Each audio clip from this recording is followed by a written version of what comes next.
ഇടുക്കി മൂന്നാറിലെ ജനവാസ മേഖലയിൽ ഒറ്റക്കൊമ്പൻ എന്ന് വിളിപ്പേരുള്ള കാട്ടാന ഇറങ്ങി മൂന്നാർ ഉദുമൽപേട്ട അന്തർ സംസ്ഥാന പാതയിൽ ഗതാഗത തടസ്സം സൃഷ്ടിച്ചു.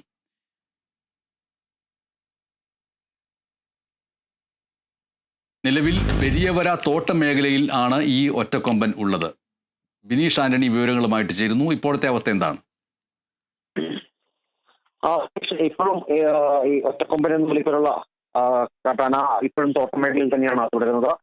ഏതായാലും കഴിഞ്ഞ ദിവസങ്ങളിലെല്ലാം തന്നെ ഈ ഒറ്റക്കൊമ്പൻ കൊരണ്ടിക്കാട് എന്ന് പറഞ്ഞ മേഖലയിലായിരുന്നു റോഡ് ക്രോസ് ചെയ്ത് പോകുന്ന ദൃശ്യമെല്ലാം പ്രേക്ഷകരെ കാണിച്ചതാണ്.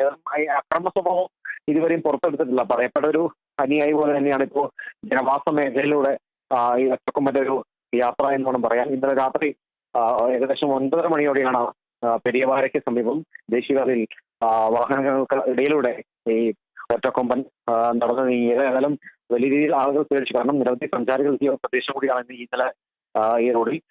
നിലവിൽ സഞ്ചാരികളടക്കം വലിയ രീതിയിൽ ഭയന്നു. പക്ഷെ എന്നാലും യാതൊരു ആക്രമണ സ്വഭാവമില്ലാതെ ഇവിടെ നിന്ന് പിന്നീട് കാട്ടിലേക്ക് മടങ്ങുകയായിരുന്നു. ഇന്ന് രാവിലെ പെരിവാര ലോവർ ഡിവിഷനിലെ തേയിലത്തോട്ടത്തിലാണ് ഒറ്റക്കൊമ്പൻ തുടരുന്നത്. ഏതായാലും ആക്രമണ സ്വഭാവം ഇല്ലാത്തത് വലിയൊരു ആശ്വാസകരമാണ്. ഏതായാലും ആനയെ ഈ പലപ്പോഴും പകലും രാത്രിയും പെട്ടെന്ന് റോഡിലും അതോടൊപ്പം തന്നെ ഈ തേയിലത്തോട്ടങ്ങളിലെല്ലാം തന്നെ കണ്ടുമുട്ടുന്നത് തോട്ടം മേഖലയിൽ വലിയൊരു ആശങ്കയാണ്. എന്നാൽ എനിക്ക് പോലും ഈ വനവകുപ്പ് നിർത്താനുള്ള ഒരു നടപടി സ്വീകരിക്കണമെന്ന് തന്നെയാണ് ഈ തോട്ടം മേഖലയിലെ തൊഴിലാളികൾ ആവർത്തിച്ച് പറയുന്നത്. ദിനേശ്.